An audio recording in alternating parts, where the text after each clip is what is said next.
Teman-teman, untuk tema yang ingin kita bahas yakni murai seperti ini jangan dibelikan tiket saat lomba. Perlu dicatat ya untuk kita semua bahwa saat kita melombakan burung murai batu, seharusnya murai batu itu dalam keadaan terbaiknya, dalam keadaan top perform yang paling bagus. Dia itu siap untuk bersaing dengan murai batu lain. Jangan sampai kita melombakan burung murai batu tapi dalam keadaan tidak siap, dalam artian masih kondisi kita paksakan untuk lomba. Nah, ini bisa berdampak domino pada burung murai batu kita ke depannya. Jadi perlu waspada dan harus hati-hati ya teman-teman semuanya ya.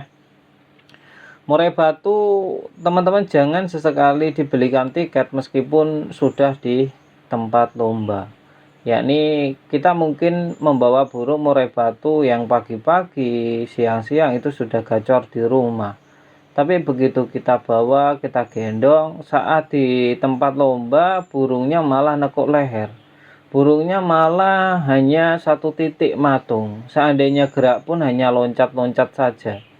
Ya, tanpa ada respon suara, tanpa ada respon yang menggairahkan untuk murai batu kita, malah dia cenderung bengong, tatapannya cenderung tatapan kosong. Nah, ketika mendapatkan burung murai batu dengan seperti ini, tatapan kosong ya, lehernya ditekuk ya, hanya loncat-loncat, nggak ada respon, maka teman-teman nggak usah dibelikan tiket meskipun kita sudah capek di tempat lomba. Nanti yang ada ya, kalau kita paksakan untuk belikan tiket malah dia diketawain dalam hati oleh teman-teman yang lain karena burungnya nanti matung, begong ya. Jadi perlu dikenali juga karakter dari murai batu kita. Nanti udah kita capek-capek malah murai batunya tidak mau kerja ya, padahal kita sudah tahu kondisinya sebelum naik ke gantangan. Nah, itu sebenarnya sebelum burung naik ke gantangan itu kalau kita mengenal karakternya, maka kita akan tahu burung ini kerja apa enggak ya, prestasi apa enggak ya.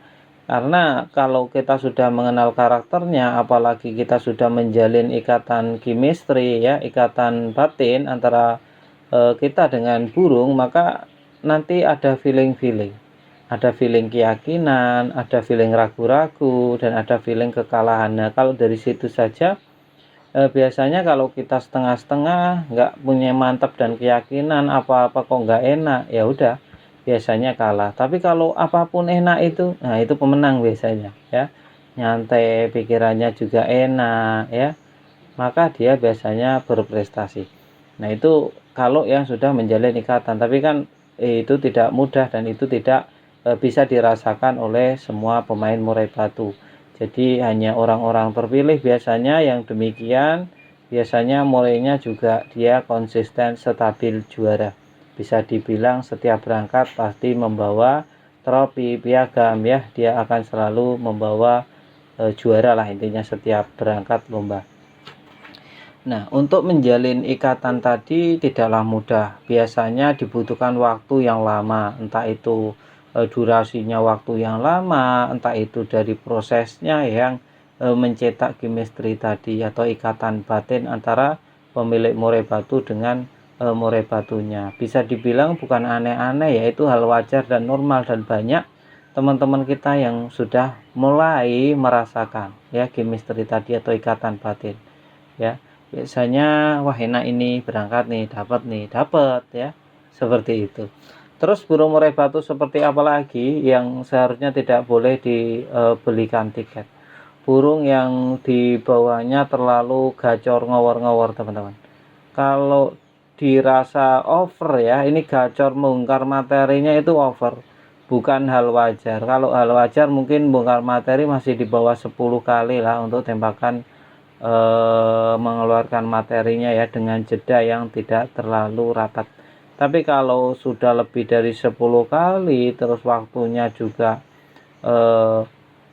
lama ya ataupun cepat, nah ini biasanya terindikasi burung akan kewalahan di tenaga. Mungkin burung ini bagus tapi kelemahannya bocor. Nah, kalau sudah bongkar-bongkar materi di bawah lebih dari 10 kali, kita sarankan untuk tidak melombakan murai batunya ya, tidak melombakan murai batunya, karena nanti akan tekor ya, di atas itu akan tekor materi, tekor tenaga ya.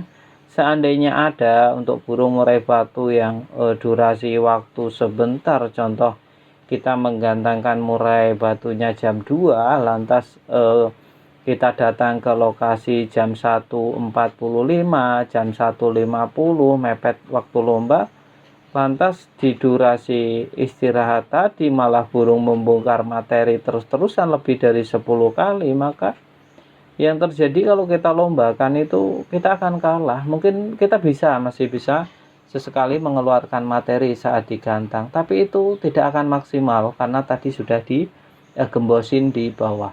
Jadi solusinya ya kita memang harus benar-benar mepet saat membawa murai batu ke gantangan agar tidak bongkar materi tadi. Karena tugas seorang joki, tugas seorang pelomba burung, pemilik burung itu sebenarnya bukan bagaimana cara murai batu itu membongkar materi saat dilomba, akan tetapi tugas sebenarnya adalah bagaimana cara menahan agar materi itu tidak dibongkar sebelum lomba. Nah, itu ya. Mungkin tujuannya sama tapi persepsinya berbeda ya. Kita mencoba untuk memaksimalkan membongkar materi saat di lomba, percuma kalau kita gembosin terus di bawah. Jadi intinya murai batu itu bongkar materi itu mudah ya, mudah. Yang susah itu menahan ya agar titiknya pas atau kapan waktunya pas. Nah, itu murai batu yang bagus itu yang dikenali karakter oleh pemiliknya. Jadi begitu digantang, buka kerodong, di lomba dia jeder, maka prestasi dan prestasi. Nah, ini kan tidaklah mudah. Nah, tadi ya murai batunya teman-teman ya.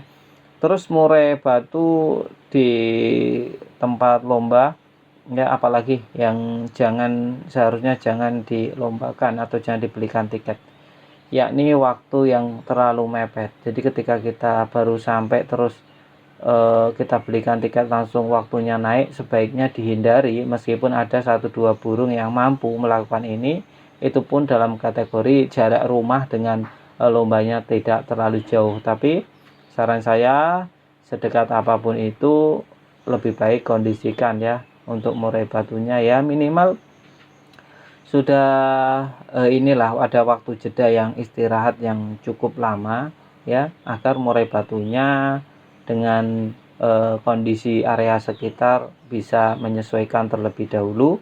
Agar apa? Agar nanti saat murai batu kita dilombakan atau digantangkan itu dalam keadaan terbaiknya.